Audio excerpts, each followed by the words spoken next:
all love a good game day spread in the whole 9 yards, but what happens when the crowd clears and your fridge is full of leftovers? Chef Janet is sharing how we can repurpose this food into a meal the whole family will cheer for.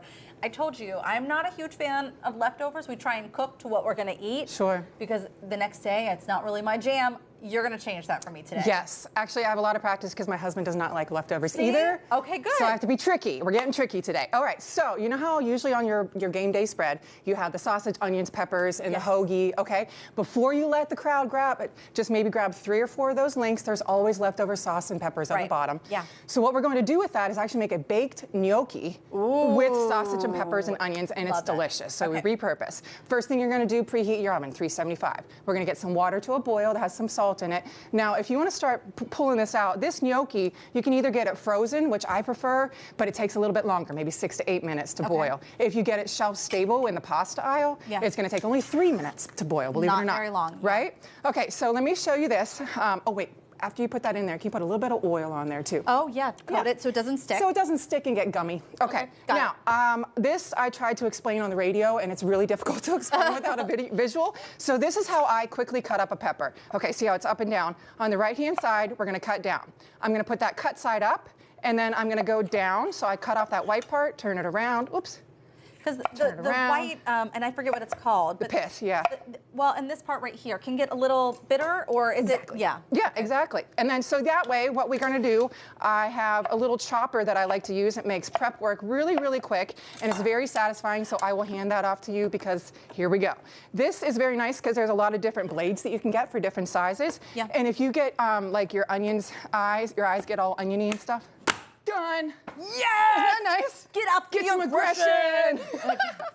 We're on the same mindset. I love it. Oh my gosh. So you would do that to the peppers as well. And then, yeah, if you don't have them from leftovers, you're making this from scratch, we're going to saute those first because we don't want them raw going in. Right. Okay. So those are nice and cooked down, translucent onions. Perfect. We got our pasta. Why don't you put that in there? Okay. We also have the sausage sliced. And those are the links that you've left over. Now, if you have this from, like, let's say you put it all in the crock pot, and so you have the sausage covered in sauce, it doesn't matter because this is getting sauce anyway. Exactly. Right.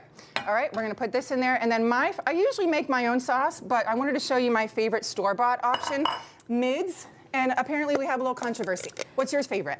I like Rayo's, and so there's a little bit of sauce battle going on over here. Let me see but you said this reminds you so much of your grandma's sauce. It tastes very similar, so that's why I like it. Yeah. So we were just going to pour some on top. Okay. And I'll do that. Actually, I know, I loosened it for you. Oh, all of my effort, and you're like, actually, it was loosened. I was banging in here earlier. This is my other little trick to do really quick prep work.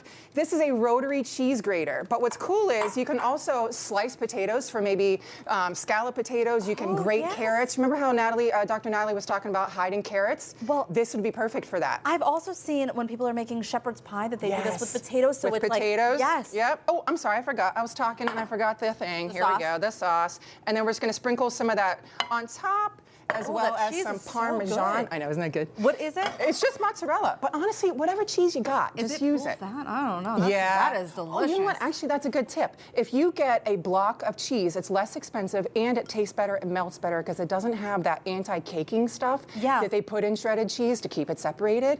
Is that what it is? Yeah, that's what it is. So yeah, get the block of cheese, get your rotary, and we have a special reveal over here with an extra finished product. Yep, and then this is optional. You can put some fresh basil on top. Yep.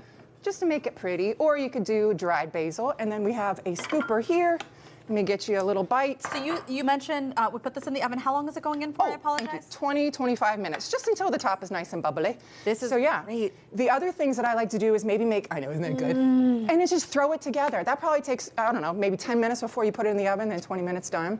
So I like to do maybe pulled pork and make those into quesadillas. I've made pot roast and turned it into beef stew. So it's like, do it once, use it twice. Okay? You've converted me. You get it? Oh, really? I'll eat leftovers. Only if you're cooking them. This is something easy. We are making this Monday after our Steelers win on Sunday. So good. We're going to have the recipe for this as well as a link to book Chef Janet for your next event on our website, kdka.com/talkpittsburgh.